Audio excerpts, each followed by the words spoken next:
নমস্কার। টুকরো কথায় মহাভারতের পরবর্তী অংশ। কুরুক্ষেত্র যুদ্ধে ত্রয়োদশ দিনে অভিমন্যুকে নৃশংসভাবে হত্যা করে কৌরবরা 6 রথী মহারথী সকলে মিলে। এই ঘটনায় অর্জুন ভীষণভাবে বিচলিত হয়ে পড়ে এবং পরের দিন জয়দ্রথকে শিরচ্ছেদ করে বধ করে। এই সময় এই যুদ্ধ যখন শুরু হয়, প্রথম দ্বিতীয় দিন এরকম সময়, মানে কন্টিনিউ তো শ্রীকৃষ্ণ চেষ্টা করে যাচ্ছে যুদ্ধ শুরু হবার আগের মুহূর্ত পর্যন্ত যাতে যুদ্ধটা না হয়, এত বিধ্বংসী যুদ্ধ। এই কারণেই কর্ণের সঙ্গে শ্রীকৃষ্ণ আগে আলোচনা করেছিলেন। কর্ণ কোনোভাবেই রাজি হয়নি। তখন যুদ্ধ শুরুর দিন অথবা তার আগের দিন এরকম সময় কর্ণের সাজেশনে কুন্তি গিয়েছিলেন কর্ণের সঙ্গে সরাসরি, মনে অনেক দ্বিধা, সংকোচ, লজ্জা সব নিয়ে, তবু নিজের পুত্রদের হিতার্থে কুন্তি গিয়েছিলেন কর্ণের সঙ্গে। যে সারা জীবন যার সামনে আমি যাইনি, আজকে তার কাছে যাচ্ছি, তার প্রচণ্ড লজ্জা, তবু সেগুলো সব সরিয়ে মায়ের হৃদয়কে সামনে রেখে কর্ণের কাছে গিয়েছিলেন। যে কুন্তি নিজের মুখে এই প্রথম কর্ণের কাছে স্বীকার করছে যে কুন্তির পুত্র কর্ণ, এরকম তার পরিচয় দিয়ে। কর্ণ এর আগে জেনে গিয়েছে যে কুন্তির পুত্র কর্ণ, ভীষণ অবজ্ঞা ভরা, তবু যেহেতু তার জন্মদাত্রী মা, তাই তাকে সম্মান দেখিয়ে কর্ণ বলে যে আমি আপনাকে কথা দিচ্ছি, অর্জুন ছাড়া বাকি 4 পাণ্ডবদের আমি যুদ্ধে প্রাণ হত্যা করব না, তাদের আমি ছেড়ে দেব।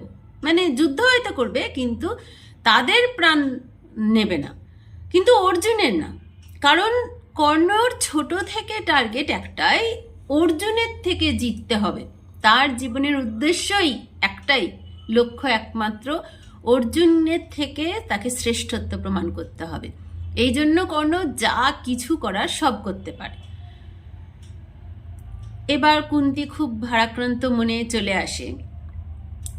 তখন এই যে কুন্তি গিয়েছে, কৃষ্ণ কথা বলেছে, এই সব দেখার পর কর্ণ তো সূর্যপুত্র, স্বয়ং সূর্যদেব এসে কর্ণকে বলেছেন যে তুমি সাবধান থাকো, এই যে বারবার যুদ্ধ হচ্ছে, যে যার নিজের ছেলেকে সাপোর্ট করবে, এ তো খুব স্বাভাবিক। তাই ইন্দ্রর ছেলে হচ্ছে ইন্দ্রপুত্র অর্জুন, এরপর কিন্তু ইন্দ্রও আসবে, তোমার থেকে নিজের ছেলেকে বাঁচাবার পন্থা। আর সূর্যপুত্র কর্ণের জন্ম সময় থেকে কবচ আর কুণ্ডল নিয়েই জন্মেছিল, যে কারণে কবচ থাকার ফলে কোনো অস্ত্রে কর্ণের কিছু হতো না, তার আঘাত লাগতো না। এবার যুদ্ধে যখন দুজন সামনাসামনি যুদ্ধ করছে, একজন অপরকে মারছে, টুকটাক লাগছে, ঠিক আছে, কিন্তু অর্জুনের কোনো অস্ত্রই তার প্রধান বডির অংশে আর কি তেমন কোনো আঘাত করতে পারতো না। শুধু অর্জুন না, যে কোনো কারোর অস্ত্রে সেরম আঘাত করতে পারতো না কর্ণকে, কারণ কর্ণের একটা বর্মের কাজ করেছে সব সময়, ছোট থেকে জন্ম থেকেই তার কবচ কুণ্ডল নিয়ে এইটা তাকে রক্ষা করে এসেছে। তাই সূর্যদেব নিজে এসে কর্ণকে সাবধান করে গিয়েছে যে এরকম ইন্দ্রও কিন্তু চেষ্টা করবে।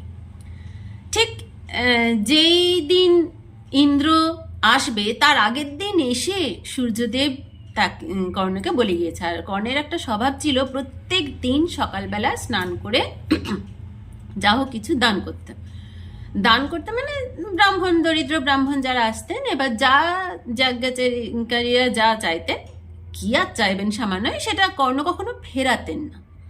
এটা তার মানে এটা একজন কর্ণকে উপদেশ দিয়েছিলেন যে তুমি দান করবে, তাই কর্ণ তখন থেকে সে দান করে যেতেন। পরের দিন সকালবেলা স্নান করে উঠে, মন্দাকিনী ঘাটে স্নান করে উঠে যখন সমস্ত যাজ্ঞাকারীকে দান দেওয়া হয়ে গিয়েছে, তখন একজন ব্রাহ্মণ রূপী কেউ একজন এসেছে তার কাছে, চুপচাপ দাঁড়িয়ে রয়েছেন। কর্ণ তাকে দেখেই বুঝতে পেরেছেন, তার যতই ছদ্মবেশে আসুক স্বয়ং ঈশ্বর, তার তেজই আলাদা, তাকে দেখে, আর তার বাবা আগে থেকে, পিতা আগে থেকে তাকে সাবধান বাণী দিয়ে গিয়েছে, তাই কর্ণ কিন্তু দেখেই বুঝতে পেরেছে এটা কে। স্বয়ং ইন্দ্র এসেছেন সেদিন, এসে কর্ণর থেকে দান ভিক্ষা করেছেন। তো কর্ণ বলেছে কি চাই? তখন ইন্দ্র কর্ণের কবচ কুণ্ডলটা তার ভিক্ষার ঝুলিতে দিতে বলেন। কর্ণ সাথে সাথে বুঝে যায় এবং ইন্দ্রকে বলে, ইন্দ্র এটাও বলে যে তুমি আমাকে ফিরিয়েও দিতে পারো। কর্ণ বলে যে না, আমি যাজ্ঞাকারীকে ফেরাবো না। আমি জানি আপনি ইন্দ্র, আপনি আপনার পুত্রের হিতার্থে আজকে আমার কাছে আমার কবচকুণ্ডল চাইতে এসেছেন, আমি এটা দেব। আমি দান কখনোই ফেরাই না, দান করার কথায় যেটাই আমি অবশ্যই দেব, কিন্তু এর পরিবর্তে আমাকে আপনার ইন্দ্রাস্ত্র দিতে হবে, যেটা আমি অর্জুনের ওপর ব্যবহার করব। অর্জুন যেটা থেকে বাঁচতে পারবে না, মানে একদম মক্ষম অস্ত্র ইন্দ্রাস্ত্র, অর্জুন তার থেকে বাঁচতে পারবে না। ইন্দ্রদেব এই কন্ডিশনে রাজি হয়ে কর্ণের থেকে কবচকুণ্ডল নেয় এবং তার পরিবর্তে ইন্দ্রাস্ত্র কর্ণকে দিয়ে যায়। কর্ণ কিন্তু শুধুমাত্র এই যে দিল কবচকুণ্ডলটা, এটা দান আর থাকলো না, এটা তো একটা মানে লেনদেন হয়ে গেল। আমি দিচ্ছি কবচকুণ্ডল, তার পরিবর্তে এমন একটা অস্ত্র যেটা অর্জুন তাকে বাঁচাতেই পারবে না আর কি নিজেকে এই অস্ত্র থেকে, এরকম একটা অস্ত্র। আর ইন্দ্র এই অস্ত্র কর্ণকে দিয়ে যায়। এই কথাটা শ্রীকৃষ্ণ জানতে পারে যে কর্ণ ইন্দ্রাস্ত্র নিয়ে নিয়েছে। অভিমন্যু বধের পর জয়দ্রথ বধ হয়। তার পরের দিন মানে ওই যুদ্ধে জয়দ্রথ মারা যাবার পরেই সন্ধ্যার পরে শ্রীকৃষ্ণের মনে হয় এবার তো ওরা খেপে যাবে, মানে কৌরবরা, কারণ জয়দ্রথ মারা গিয়েছে, এবার তাদের জামাই এক নম্বর, তাহলে এবার তাদের লক্ষ্য হবে অর্জুন। অবশ্যই যুদ্ধের আর কার টার্গেট, এতগুলো তো হয়ে গিয়েছে, এতগুলো সব যুদ্ধে এত সেনাবাহিনী মারা গিয়েছে, এবার তো টার্গেট অর্জুন। আর এখন তো সরাসরি যুদ্ধ হবে কর্ণের সঙ্গে অর্জুনের। আর কর্ণ অলরেডি দিয়ে দিয়েছে নিজের কবচকুণ্ডল, তাহলে তো ইন্দ্রাস্ত্রই ব্যবহার করবে। তাহলে যুদ্ধের স্ট্র্যাটেজি কি বলে যে সেইটা যাতে অর্জুনের উপর না প্রয়োগ করতে পারে, অন্যদিকে যাতে সেটা করতে বাধ্য হয়, সেই রকম কিছু করা।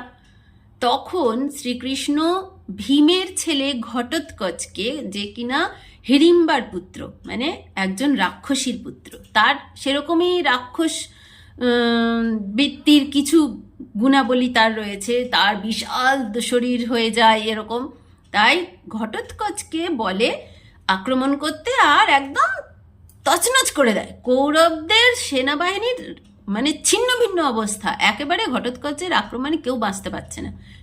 তাদের পক্ষেও কৌরবদেরও ছিল রাক্ষস সেনা, পাণ্ডবদেরও ছিল, এদের কোনো যুদ্ধের ইয়ে ছিল না যে দিনেই করতে হবে রাতে, কারণ রাক্ষসরা যখন তখন যুদ্ধ করতে পারে। যুদ্ধের মধ্যে এরা যখন অংশগ্রহণ করেছে দুই পক্ষেরই রয়েছে, তাই যখন তখন আক্রমণ করতে পারে, মানে এটা নিয়ম যুদ্ধের মধ্যে।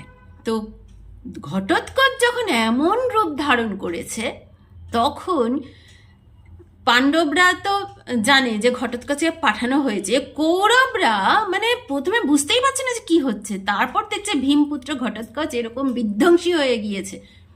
দুর্যোধন বলছে কোনো ক্রমে এর থেকে রক্ষা দাও।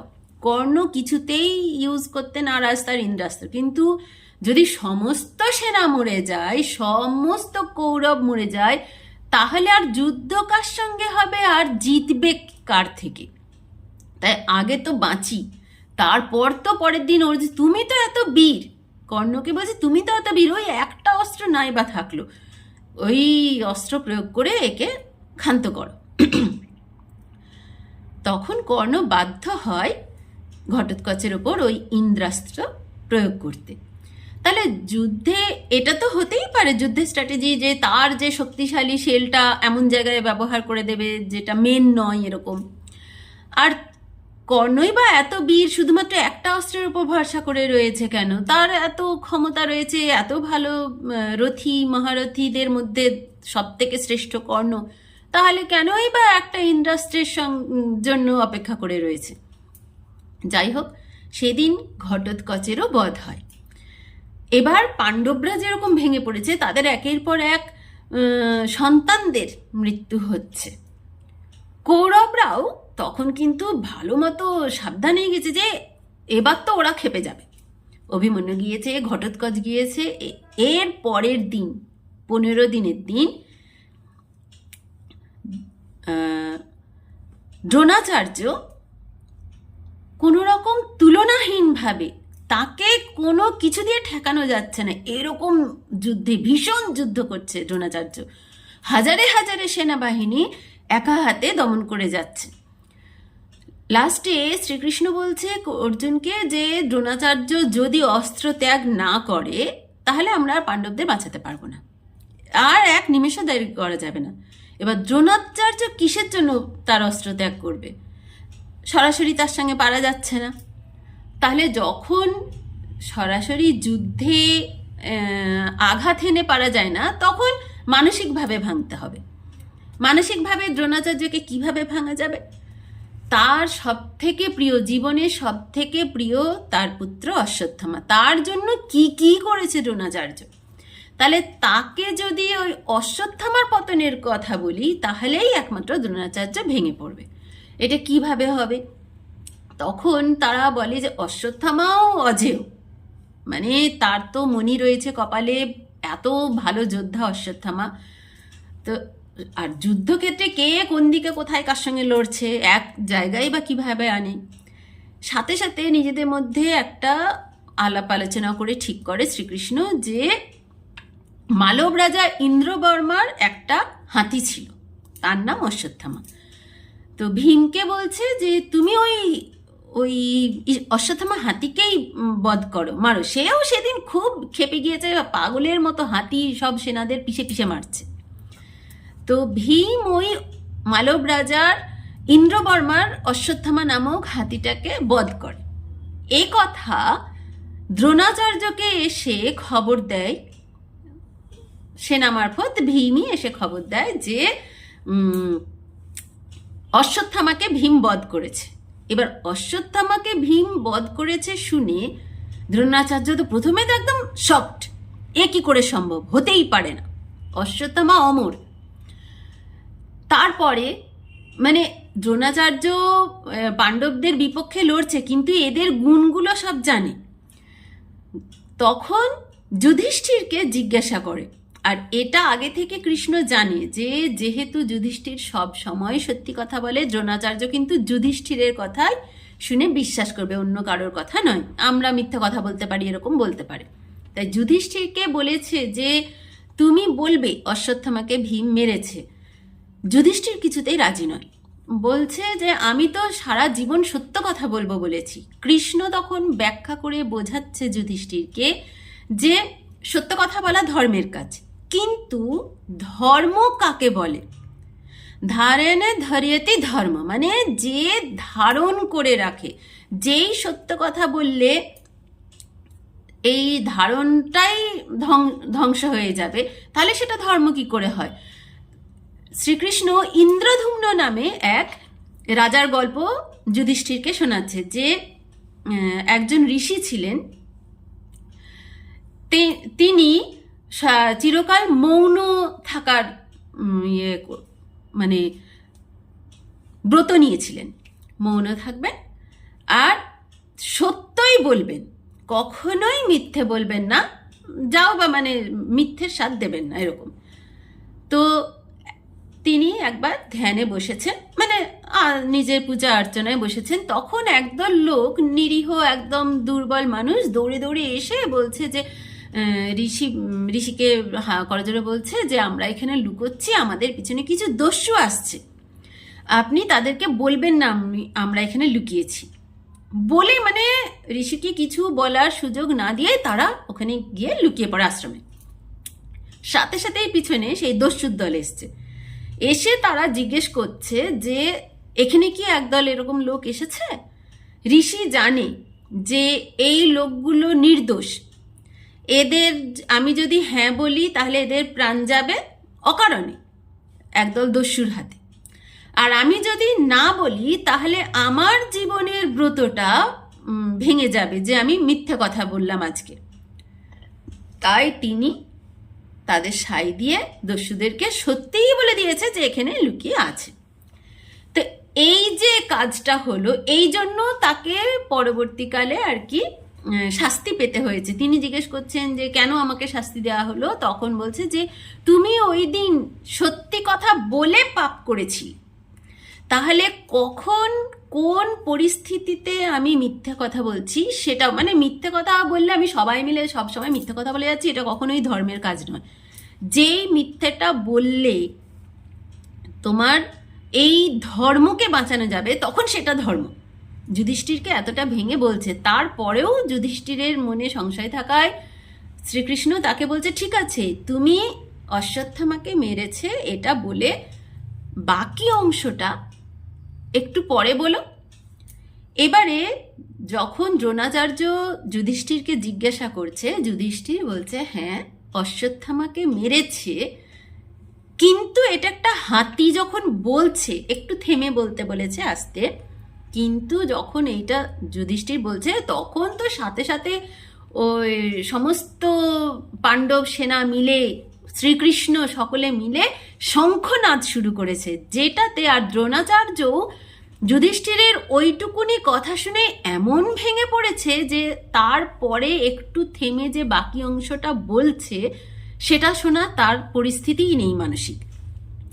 আর এই যে মানে সামান্য একটু সময়ের মধ্যেই এত সব হয়ে যাচ্ছে, এই সময় ধৃষ্টদ্যুম্ন মানে ধ্রুপদের পুত্র দ্রৌপদীর দাদা, সে এসে দ্রোণাচার্যের শিরচ্ছেদ করছে, দ্রোণাচার্যকে বধ করছে।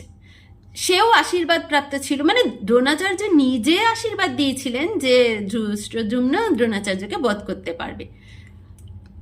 আর এই সময় কিন্তু দ্রোণাচার্য অস্ত্র ছেড়ে দিয়েছে এমন না, যুদ্ধ চলাকালীনই অল্প কিছুক্ষণের জন্য একেবারে অচৈতন্য হয়ে যাওয়া মতো, মানে নিজের অশ্বত্থামা পুত্র সে গত হয়েছে এই খবরে একেবারে ভেঙে পড়েছে। আর ঠিক সেই মুহূর্তেই কয়েক সেকেন্ডের যে দুর্বলতা দ্রোণাচার্যের, সেইটার সুযোগেই ধৃষ্টদ্যুম্ন দ্রোণাচার্যকে বধ করে। যুদ্ধক্ষেত্রে এরকম বিভিন্ন ট্রিক অবশ্যই অ্যাপ্লাই করা হয়, আর এগুলো কোনোটাই যে অযৌক্তিক তা নয়। আমরা এখনো ধরুন ভারত পাকিস্তানের যুদ্ধ হচ্ছে, সেখানে কোন পরিস্থিতিতে কোন একটা কথায় বা কে লুকিয়ে স্পাই গিয়ে একটা অ্যাটাক করলো, এগুলো তো আমরা বাহবা দিই, তাহলে এগুলো তো হতেই পারে। সেরকমই মহাভারতেও এটা ব্যাখ্যা রয়েছে যে যুধিষ্ঠির কিভাবে বলল, সত্য বলছে আবার মিথ্যাকেও সেটা প্রশ্রয় দেওয়া হচ্ছে, মানে অর্ধ সত্য সেটা।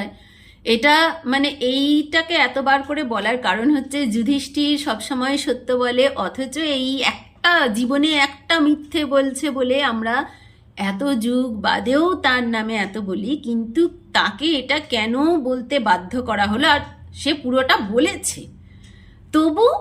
আর এটা দ্রোণাচার্যেরও দুর্বলতার জন্য আর কি পরের অংশটা শোনার তার ধৈর্যই নেই আর কি, দুই তরফ থেকেই আর কি।